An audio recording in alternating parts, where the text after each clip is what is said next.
Hello there folks, welcome back to the Chap's Guide. My name is Ash and I am your host on this journey through men's style, self-development and personal grooming. Now we're nearly there.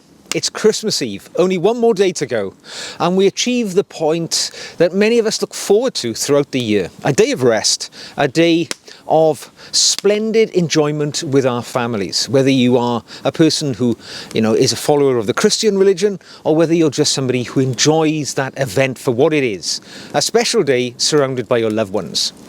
But I'm going to tell you a story now, a Christmas story, which will very much be in keeping with my location. Because as you can tell, I spend a lot of time in the woodland. I consider the woods to be something of a home away from home. And this has often been the case for people who live in my country, the United Kingdom. Because Great Britain, the big island which makes up the UK, was once entirely covered with forestry. And the people, the indigenous people who lived here, thought very much of the woodland and the forest as their spiritual home. And there are many myths and stories told of the interactivity between the supernatural and also the people who called the woodland their home.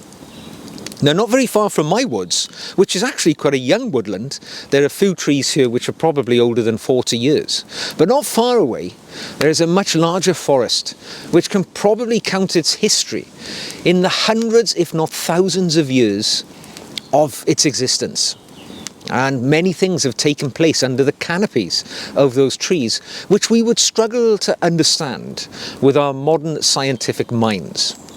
Now, one such story, which is often told at times of year like this, in the Christmas time, is one of many, many centuries ago, when the woodland, the forest, was a place where people lived a hand-to-mouth existence, a simple existence. People couldn't read and write. Life was barely an existence of getting through each day to get enough food to live, while still, reacting to the rhythms of Mother Nature. You ate what grew at that time of year, and so on. So people were rather simple. And there was a village in the forest, now no longer in existence, long lost to the annals of time.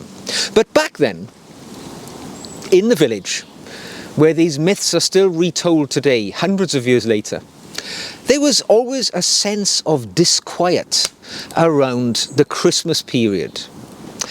It's not known why, but people just always felt a little uneasy about things that had happened in the past.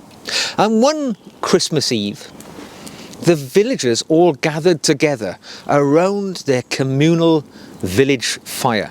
And one of the young villagers, a man whose name has long since been forgotten, he inquired, why is there this sullenness, this sadness always associated with this Christmas time? Because, we should be happy. We're all together. We have, we've harvested our feast and we're going to enjoy a wonderful feast together and happiness and joy, even though it's the shortest time of the year. The days are shorter than any other during the course of, the solar calendar. But we always enjoy Christmas. Why do we all always feel so sad and unhappy at this time of year?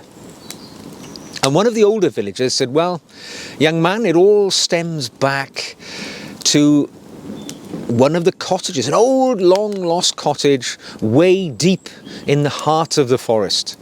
A family used to live there, and one Christmas they just disappeared. They used to come into the village, they'd share their wares, they would all join us as part of the annual festive, salutation to the Christmas period. But one year they never turned up. We went to look for them in their sort of cottage in the woods, and it was empty, as if they'd just walked away. There was food on the table, clothing still in the cottage, so they hadn't packed up, they hadn't gone anywhere. They simply disappeared. And ever since that time to this, the older villager told the younger man, in the forest sometimes you hear this mournful crying, a sadness which within the village itself, in the woods itself, gives this sensation of melancholy and unhappiness. And that's why at this time of year we're always a little more cautious, a little more fearful than we would like to be at a festival time of year. So the young man thinks upon this And it's Christmas Eve, and he's, a young fellow full of the joys of life and strength of character, and he thinks to himself, this is a load of nonsense. I can dispel this myth once and for all. I'm sure the family just moved away and just didn't tell anybody, or it's been forgotten over time. I wonder, if I go out to the forest and I find this cottage, perhaps I will be able to dispel this myth once and for all, and the village can be full of happiness and joy again at this Christmas festival time. And as it's starting to get dark, a little like it is now, the days are short, he sets off into the woodland. He has a rough idea where this abandoned cottage should be, because they tell people as children, don't go near that part of the forest. There's an old cottage in there, where the spiritual often, haunts the place. So, taking his courage in his hands, he wanders into the woods and he follows the path to this sort of forbidden area. And sure enough, as it's getting darker, he just about makes out the form of an old cottage. In fact, to use the word cottage is probably an exaggeration. It's little more than an old wooden hut which has got some, stone walling around it, making up the chimney. So it's a ramshackle, old, falling down sort of place now.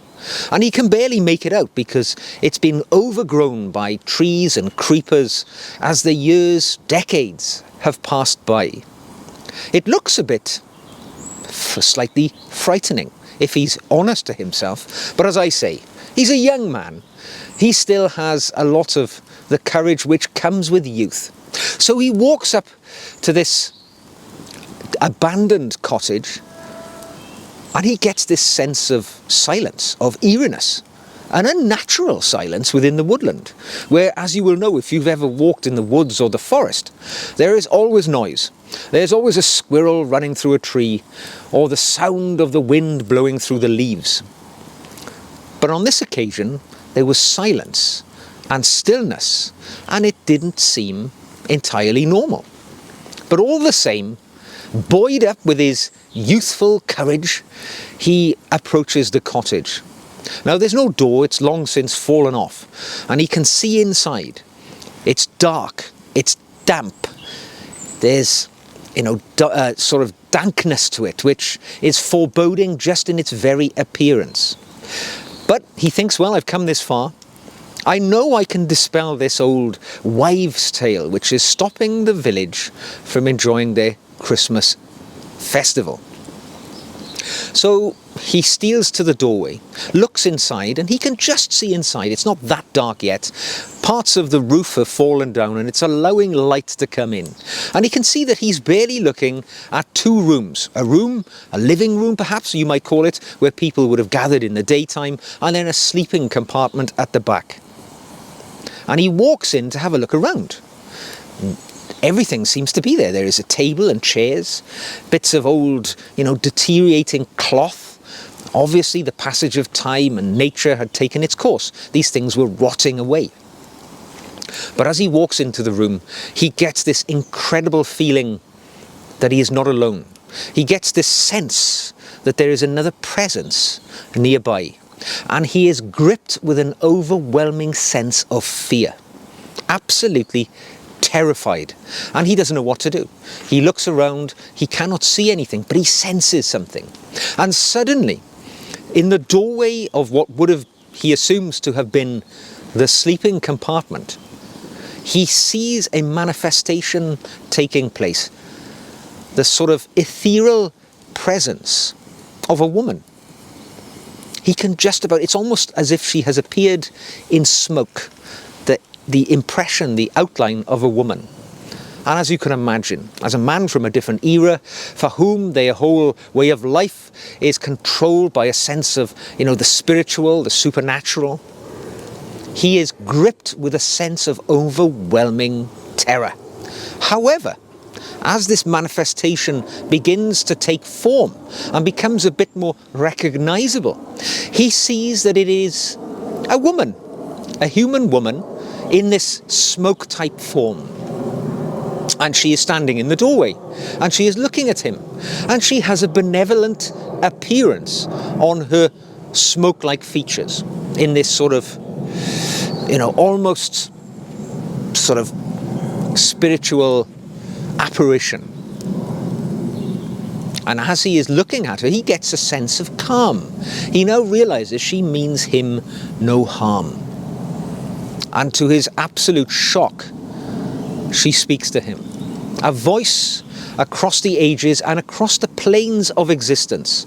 A voice not of the human realm, but of a realm that we yet understand, where people go, maybe at a later stage which comes after the human existence that we understand. And it's a female voice, a woman's voice, a soft voice, not frightening, not terrifying. And she explains to our young villager why there is this sense of disquiet which befalls the village every year. As she stands there, she unfolds to him in verbal form the story which was the tragic demise of her life. She was once the mother of a family of 5 people who lived in that house. There was a mother, a father who was a woodcutter, who made a living for the family by chopping down trees and selling the resulting firewood in the village. That's why they resided in a cottage deep in the forest. And they had 3 children.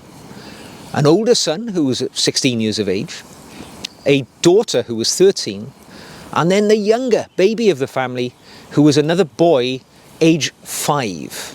And they lived happily a very simple existence in the woodland, much like my oak lodge here, existing amongst Mother Nature, using the fruits of nature to allow them to live their life, to put food on the table, to warm them at the hearth of their fire. But one day, the family were all at home, and Mother was going about her work, and she noticed that the 5-year-old child wasn't around. She couldn't see him. As mothers are sort of apt to do when a child is out of their field of vision, she became quite worried. She started calling his name. There was no response. She looked around frantically. She couldn't find her 5-year-old son. He had wandered off somewhere into the forest.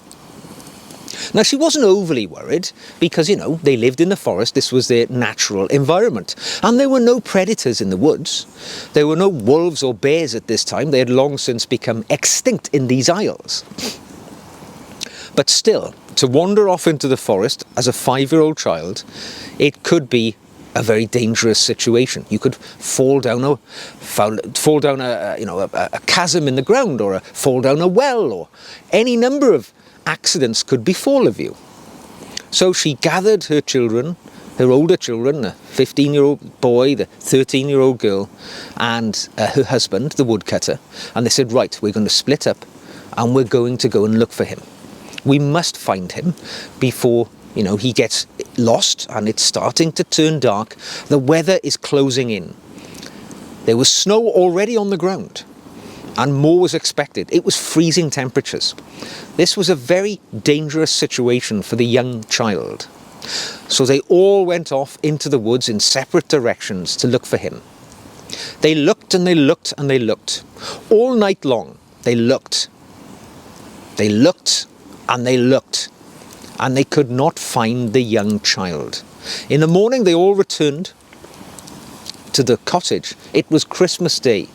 There was no sign of the boy. So without taking time to rest or eat or fuel their bodies, such was their desire to find their missing family member, they set off again into the woodland. And they continued looking and looking until, through fatigue, starvation, cold, they were overwhelmed themselves by the environment in which they lived, and all of them perished in the woodland that day. Their bodies, their remains lost to the forest as the years passed. And it was as if the family had disappeared overnight. The cottage was empty, and that's what the villagers saw. They came to the cottage and found this empty building with all of the possessions of the family still intact, but no sign of the family. They did not know that they had all been looking for 2 or more days for their missing family member, and had all lost their lives to the environment and their desire to be reunited as a family. Now, as you can imagine, our young male villager, hearing this story from this spectral being, was overwhelmed by sadness when he understood what had befallen the family. So he said, "What can be done? How can I help? How can I give you rest from your eternal sort of desire to be reunited?" So this spectral being said to him, "There is something you can do. You can find our missing child, the 5-year-old. So she led him through the woods until he came to a spot just in a clearing where the spectre of the mother pointed to a patch in the undergrowth. He went over and tentatively poked through the undergrowth, moving aside decades of growth of ferns and tall grass under the canopy of the trees. And he found the small skeleton of the 5-year-old child who had obviously gone missing, and this is where he had come to his end, curled up, trying to keep warm in the woodland. So the villager gave him the rest which he always was seeking. He dug a grave and he buried him as best he could. He said what simple words that he had to give rest to the child, and walked away to go back and tell his fellow villagers what had happened. By the time he got back to the cottage, the spectral being of the mother of the family had gone, disappeared, gone into the ether, perhaps to her eternal rest, now that her family were perhaps together again in the next plane of existence. So that is why this is an interesting time for us in the woods, those of us who dwell in the woodland. Looking back to stories like that, where perhaps there is sadness, but in the end, restitution for those who trust in the ethereal mysteries of Mother Nature and the spirits which dwell within the woodland. It's a sad story, but ultimately there is joy and there is a reunited family, perhaps, that we will never know, but we hope they are now in eternal joy and rest. From that point on, the village no longer had this uneasy, sort of unpleasant sense of darkness over their Christmas festivities. There was a joyousness, a lightness, and a return to the happiness which we should all enjoy at this time of year. So there we go. I hope you enjoyed my Christmas story of the woods. It's not actually a happy and joyful one, but it is one which, as you can imagine, dwells with us here in the woodland. I hope you've enjoyed this video, and I hope you have a spectacular Christmas.